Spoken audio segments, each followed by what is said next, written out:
Hello pageant fans, I'm Shandy Finnessy, Miss USA 2004 with a really quick recap of Miss Universe 2023 that just aired tonight. I'm in a bathroom because it's pretty much the only place that I can hide out where I can be loud if I need to. My kids are asleep. Miss Universe just ended, so it's super late at night. My kids are asleep. My in-laws are in town. And they are with my husband in the other room. We've all had a lot of wine. So I'm gonna make this short. My mom, by the way, really quickly, she was supposed to join me. I was like, cause we always watch pageants together and she offers her 2 cents, so she's supposed to join me. But she was a little disappointed because she really wanted Venezuela to win. And then when Venezuela didn't, she was like, you can do it alone. So here I am. All right, starting off. Can we just begin really quickly with so many things. There's a lot of good I'm gonna get to, but I have to start with this just because off the bat, the like, Bolivia, Brazil, China! I may have woken my kids with that one. So real quick, I felt like the only other time I was like, when have my ears bled more? Miss China introducing herself at Miss Universe or Donald Trump saying her country, China? I was like, that's a real toss-up.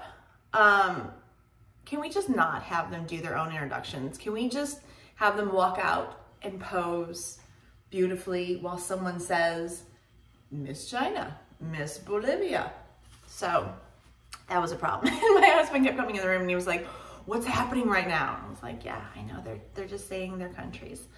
Okay, so, gosh.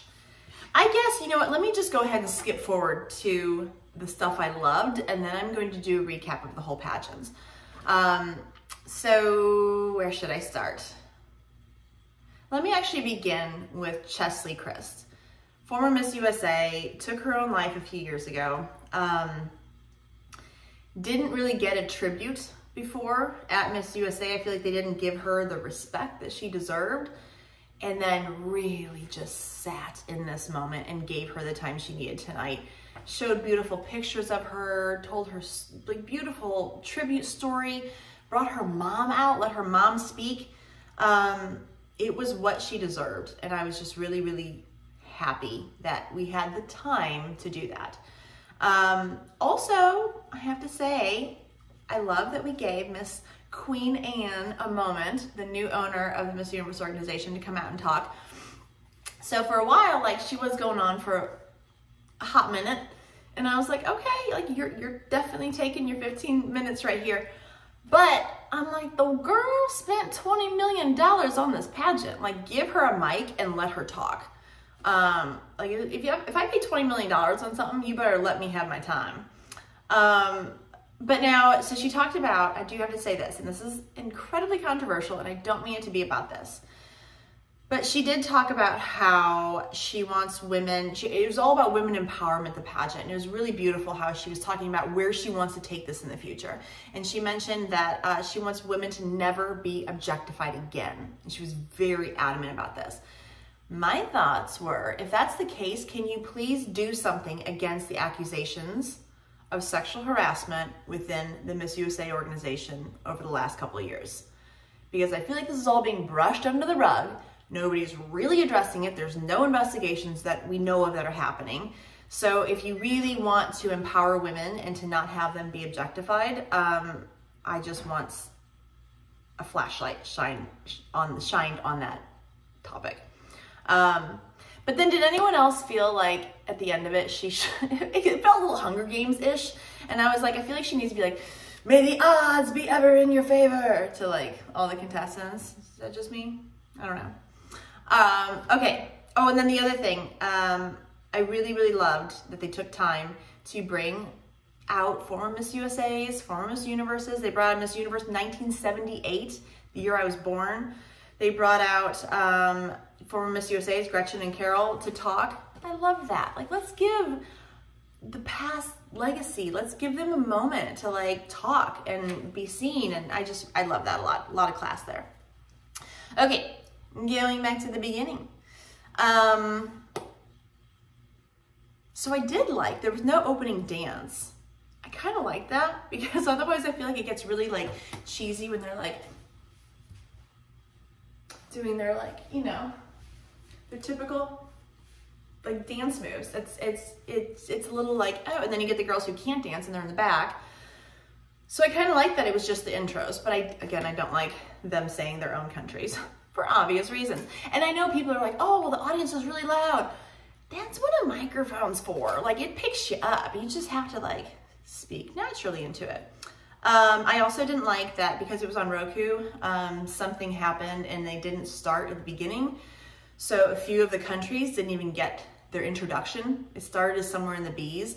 And I'm just thinking like, this is such a moment for this girl to showcase her country, like to be there, to be so proud, and to announce her country on international television. And a lot of, well, all of the A's missed out on that.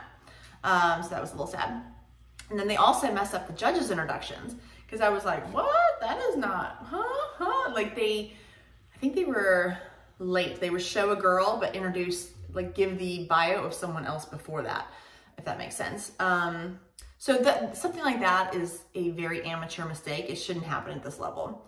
Okay, so before I get into it all, they changed the scoring this year. Interview is now 50%, 50%. I want to know what you guys think about this. In a nutshell, here's my thoughts. I hate it.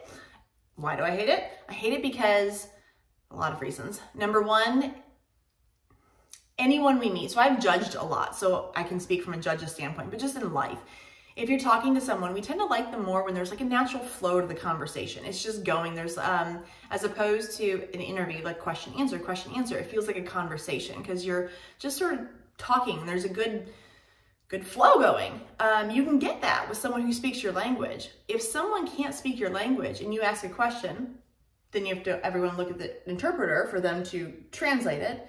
And then it go back to the girl. She says it in her native language, goes back to the interpreter. He has to interpret it and spit it back to you. Not only do you miss that flow, but I have sat alongside many of Spanish-speaking people in, like when they do the top 5 Q&A on stage, and a young lady will be speaking in Spanish, and then the translator will translate, and they're like, oh, wow, that translator did not do a good job. Like, she actually said it so much more eloquently. She said it this way. They summarized it this way.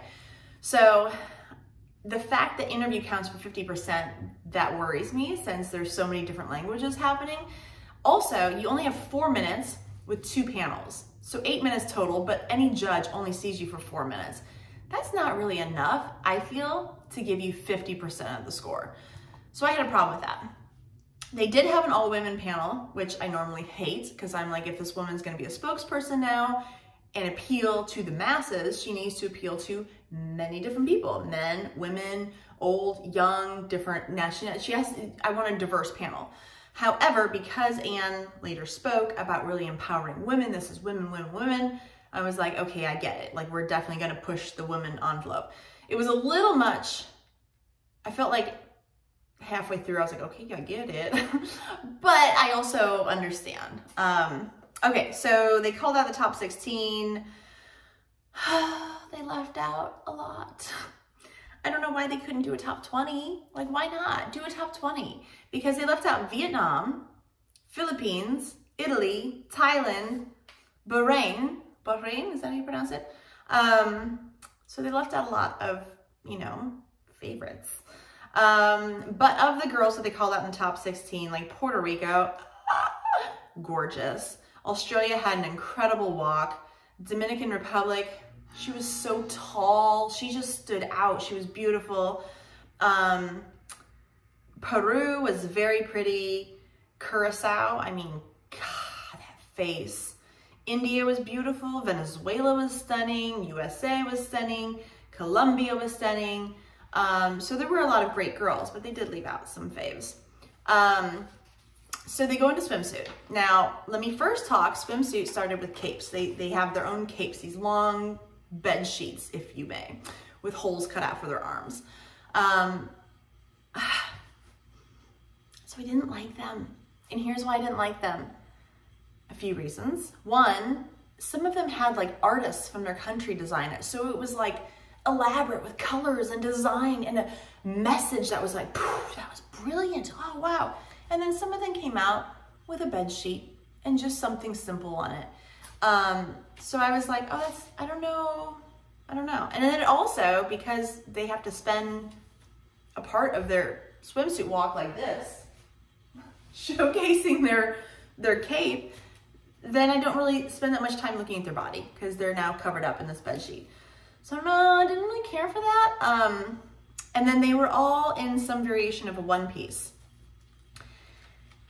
And I didn't like that. I want to see their bodies. You know, it's swimsuit. So I want to see bikini. I want to see skimpy. I want to see little triangle tops. I want to see little Brazilian cut bottoms. I want to see their bodies. So I wasn't a big fan of the swimsuits. But now the actual swimsuit competition, Puerto Rico, I have 3 hearts by her name because she was just, it was amazing.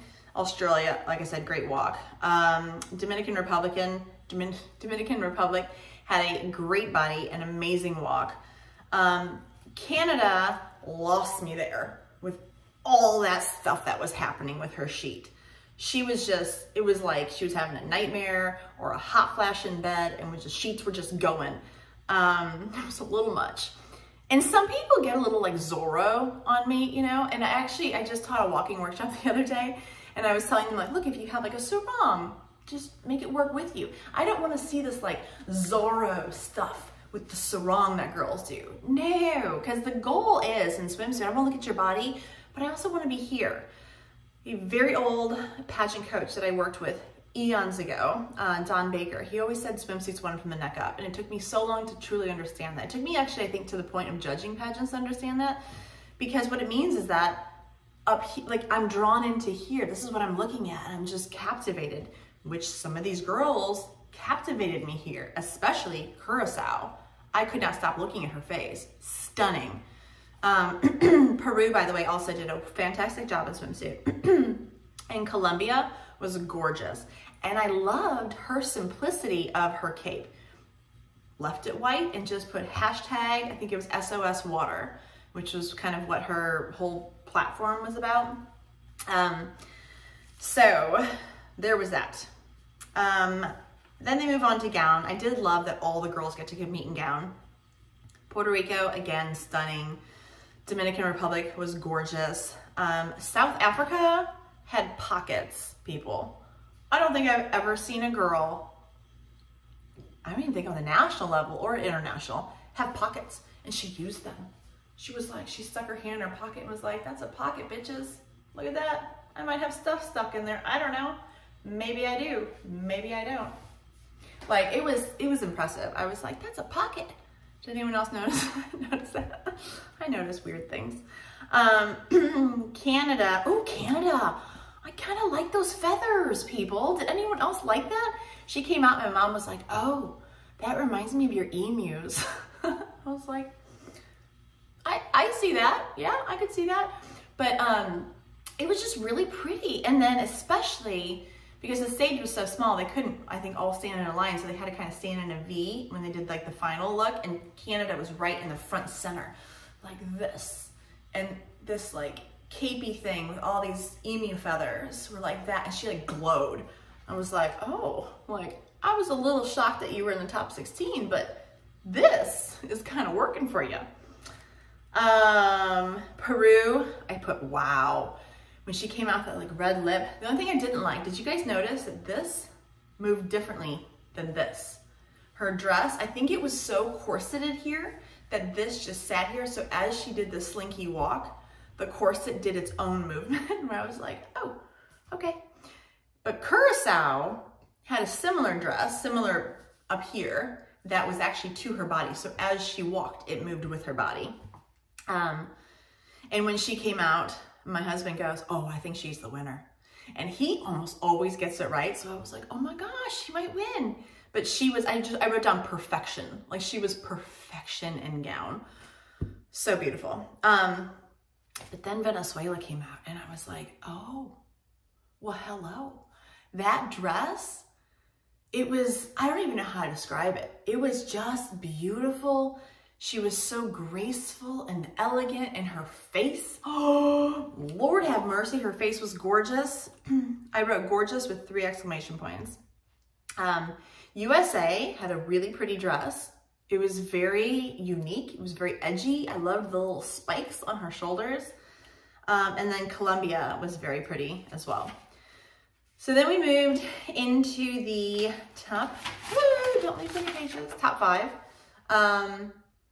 And I was a little, my mom was like, who do you have? And I was like, I got more than 5. Like, it was hard to cut down to 5. But I liked who they chose. The top 5 I thought were excellent. Venezuela, USA, Puerto Rico, Curacao, and Dominican Republic.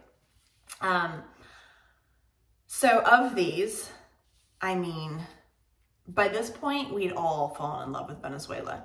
Venezuela and Curacao, those 2, I thought their faces were so, their face and their hair were so just kind of effortless and natural and just like approachable and genuine. I don't know, there was something about them that just seemed so fresh that it just drew us in. So Venezuela was well-spoken.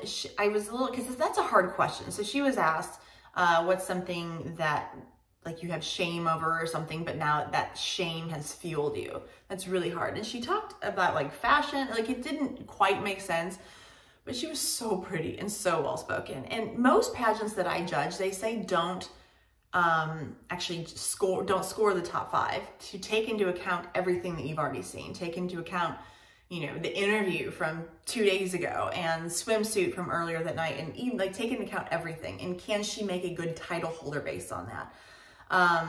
So for that, I was like, yes, she can, it's Venezuela.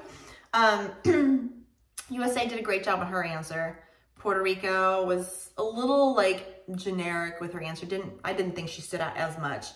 Curacao, so Curacao, stunning. Did y'all see the fight that she had with the microphone? I used my hairbrush right here. So I think it was Olivia. Yeah, Olivia Culpa was like, blah, blah, blah, blah, blah. And gives her the mic and it's like holding it. And then Curacao was like, blah, blah, blah, blah, blah, blah, blah. And Olivia was like, I can't let go of the mic. I can't let go of the mic. I was told not to let go. So she was holding it here too. It was really funny. Curacao won the battle, if anyone's curious. She got the mic. And I was like, oh, how's she gonna get that mic back now? She got it back. But sadly, like, she didn't wow her answer, but I was like, but isn't she pretty enough to be put in? Then Dominican Republic, great answer. Top 3 were Venezuela, USA, Dominican Republic. I really thought that USA was gonna, because now they're playing the song, I'm every woman, it's often you. Baby, do it naturally. And no, that was not my talent at Miss America. Not a singer, clearly. But hearing that, I was like, oh, USA is gonna come out. She's gonna play into that. She's gonna come out, like, you know, dance with the ladies, something, acknowledge the singer in some way. Dominican Republic came out first. She was elegant and beautiful. USA came out and didn't interact. And I was like, uh-oh. And then Venezuela came out and she was like, woo, like having fun. Everyone in our room, my mom, my dad, my husband, were all like, she won, she won. And I'm like, oh my God, she did. And I'm so happy with it. I don't know, there was just this freshness about her. I was so drawn to her. And I also just love Venezuela in general. My Venezuela was Anna, and she, in 2004, she was so fun, had the best personality, was so nice, so sweet. I totally thought she was gonna, like, at least for sure place in the semifinals, but maybe even top 5, and then didn't even make semifinals. So I kind of like have a heart out for Venezuela. So they do the top 3, first of all, question. I put Dominican Republic, great answer, USA, awesome answer, and then Venezuela, I put woo with all O's. She did so good. And I was like, oh my God. And I wrote all great answers, ridiculous. Those top 3 answers were all phenomenal. So it goes to commercial, and then everyone's like, okay, so my mom was thinking USA would be second runner, then Dominican Republic, then Venezuela. My husband and I both thought Dominican Republic, USA, and Venezuela. My dad at this point, I think at one point he was sitting like this. I was like, I love my family. So they announced actually Dominican Republic as second runner-up. So we're like, okay, and then the two move forward. And then there's this, for those of you who don't know or haven't watched me before, there's this belief that I have, that I've started actually, I think, that says the girls whose hands are on top is usually the winner. And I was actually thinking just the other day, so I hosted a pageant in the volunteer system recently, and the girl who won his hands were on top, and I was like, I was thinking to myself, I didn't say this out loud, but I was like, I don't think I've ever seen a pageant whose the winner, her hands weren't on top. I don't think I've ever seen that. And so they go to join hands, and I'm like, what's gonna happen? And like, let's say like these are the two people coming in. Venezuela went to like grab hands, and she goes like this, and then USA was like, and she was like, and like kind of put her hand on top. So I was like, oh, my mom's like, oh, USA is on top. I was like, but she forced it. She forced it on top. It wasn't naturally gonna happen that way. And then it showed like another camera angle, and you saw that Venezuela's left hand was on bottom, USA was on top, but her right hand was on top. So I was like, oh, I think that right hand went in naturally. USA forced her hand. I don't, like, it was like stressing me out. So as if you guys didn't see it, USA ends up winning, which, I mean, she's still like an outstanding title holder, beautiful, well-spoken, all of the things. Just Venezuela had like this grace and personality that just made me fall in love with her. And I was like rooting for her, but I also, of course, rooting for USA. But here's the thing. So about her like kind of forcing her hand on top, I feel like she went into this whole thing being like, I want this, I want this, I want this. And pulling from inside, knowing that she could create that, which I think is kind of freaking awesome. Because it's that whole like law of attraction, like what you believe, what you focus on, what you put out there, what you go after, you can get. And I feel like in that moment even, she was like, I ain't settling for my hands on bottom. We made it this far. I'm putting them on top. So I was kind of like, that's kind of awesome. I don't know. I would love to get into her head to see if like, that's what she was feeling in the moment or what was going on. So that was the pageant.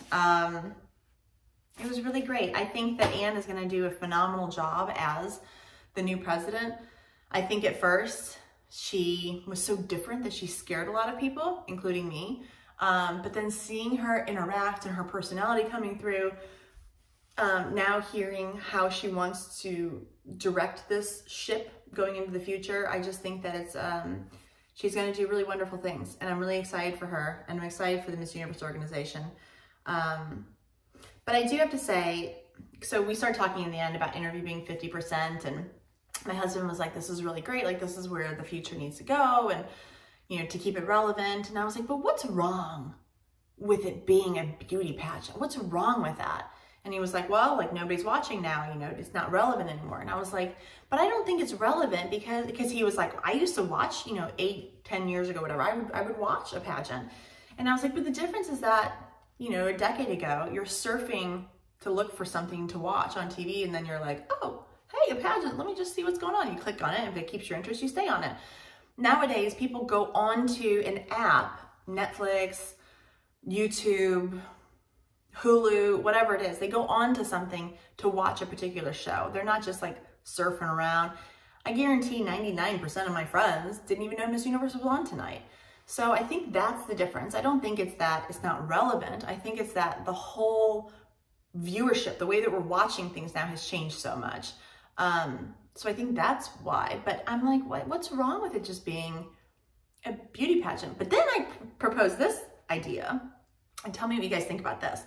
You know, looking back at like 70s, 80s, 90s, 2000s even, girls who competed, like, the further back you go, the less likely it was for someone to have any kind of altercations, plastic surgeries.